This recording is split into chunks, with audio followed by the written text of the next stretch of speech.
Hello everyone, today I am going to tell you about the pK of drugs, its relationship between the pH of the GIT, after that Henderson-Hazelberg equation, and in the last about the ion trapping mechanism.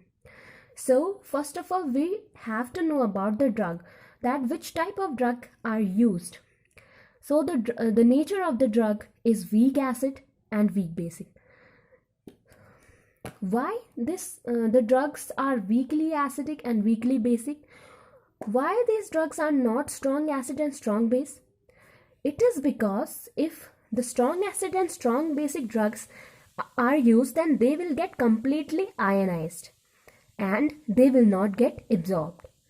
So weakly acidic and weakly basic drugs are used as they do not get completely ionized.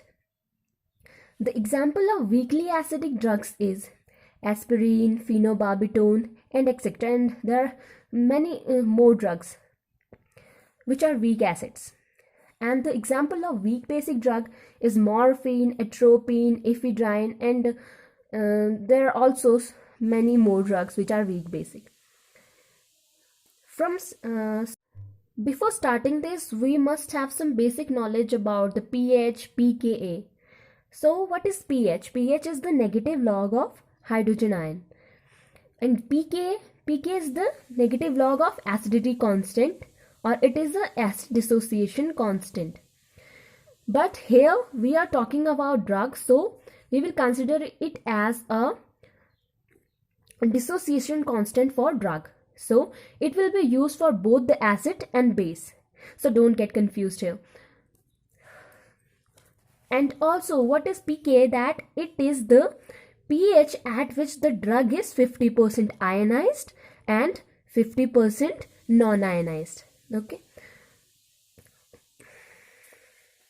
Now, we will understand this concept by using examples of weak acids and weak base.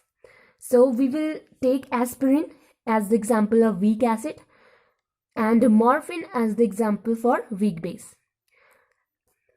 How is the aspirin get absorbed? So the pK of aspirin is 3.5, okay, and the pH of the GI tract is, the stomach is 1 to 2, nearly 1 to 2. So what will happen, that when we will administer this aspirin orally, it will reach the stomach, and here due to the pH is acidic. Before this, we must know that acid and acid, when acid react to acid, there is no ionization or very little ionization. And when acid and base react, then there will be much higher ionization. So aspirin is a weakly acidic drug and the pH of the stomach is also acidic. So here will be less ionization and aspirin will be more non-ionized. So because of being more non-ionized, it will get absorbed through the wall, through the stomach wall. Why this non-ionized drug is absorbed only by this wall, not the ionized? Because the cell membrane repel the ions, okay, and only it is soluble to, it is only the non-ionized will be soluble to the membrane because it is of lipid, okay. So because of having more non-ionized part, it will be absorbed in the stomach. Now taking the example of morphine, which is a weak base, having pK value of near to 8.2, what will happen, this is weak base and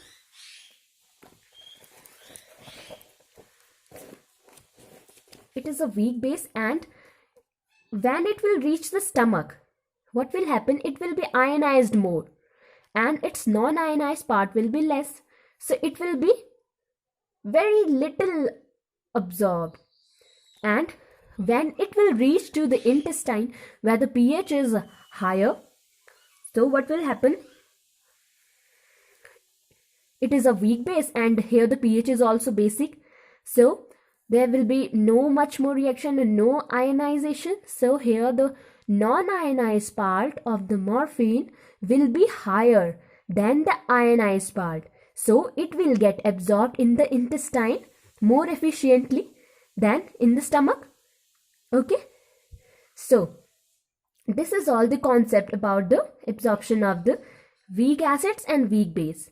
Now we need to understand that how can we calculate that how much it is ionized and how much it is not ionized. So for this we have to know about the Henderson-Hazelbuck equation, which will tell about the ionization and non-ionization of the drug. So now let's understand the Henderson-Hazelbuck equation. We will start it for the weak acid. And for weak acid, it is pH is equal to pKa plus log ionized ion upon non-ionized. Just focus on this part, okay? It is very important. Taking the example of aspirin, whose pKa is 3.5, and we will take the pH for 4.5 just for the example. Put these values in the equation: pH 4.5, pKa 3.5 plus log ion upon non-ionized part, and solve this equation. It will get to 1 here, and on the right hand side log ionized part upon non-ionized part, and after it take the antilog on both sides. So the antilog of 1 is 10, and here it will be ionized part upon non-ionized part. Now cross multiply this. Then it will come that ionized part is 10 times that of non-ionized part, and here the ionized part is more than the non-ionized part, so the drug at this pH will not get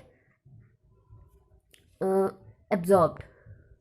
Okay, here now now we will discuss about the equation for weak base. So it is pH is equal to pKa plus log non-ionized upon ionized part. Focus on here again. In the weak acid, it was log ionized upon non-ionized, but here it is log non-ionized upon ionized. And also you will be confusing about this pKa. Why is it here pKa not pKb? Because here we are talking about the dissociation of drug. Okay, hence we have taken pKa here, and also not pOH. So taking the example of morphine have the pKa of 8.2, and we will around to 8.2, and we will be equating it at pH 9.2. So putting these all values in the equation, pH 9.2, pKa 8.2 plus log non-ionized upon ionized part. Solving it again, we will have this 1 is equal to log non-ionized upon ionized part. Taking antilog on both sides, the antilog of 1 is 10 is equal to non-ionized upon ionized, and here the again cross multiplying it, the non-ionized part is 10 times that of ionized part. So here the concentration of non-ionized part is 10 times that of ionized part. So with one increase in pH, it will be changed by 10 folds. Okay, so by this we will calculate the concentration of non-ionized and ionized part of the drug. Okay, now we will study about the ion trapping mechanism. So we will take the example of aspirin here. Drug aspirin, it is weakly acidic, and when we will take this drug, it will enter the stomach where the pH is acidic, and this weak acids, here the non-ionized part will be more and the ionized part will be less. So the non-ionized part will pass through the stomach wall, and it will enter in the cell, inside the cell, as the cell membrane will allow it, as it is soluble in the lipid. Non-ionized part is soluble in the lipid, as the permeability of the non-ionized is more, and for the ionized is required more in case for solubility. So here the permeability of the non-ionized part is more, hence it will get entered in this cell. What will happen here?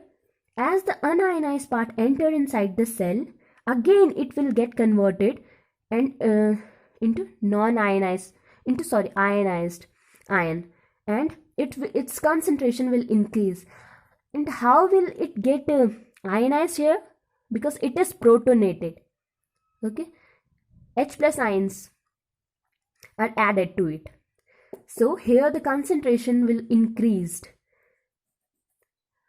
and because of being ionized, it will not be eliminated, but it will not be allowed by the cell membrane to cross the cell membrane. So these ions get trapped here, and it will be so unless the equilibrium is maintained. So this whole mechanism is called ion trapping. This way the ion is trapped here, and if these ions will get trapped continuously, or we are taking this aspirin or drug for long duration, long time, that what will happen? It will cause toxicity. Okay, that's why it is called that not to take so much drugs unnecessarily. Okay, so this whole mechanism is ion trapping. Hope so you have understood it. If so, then do like, share and subscribe my channel. Thank you.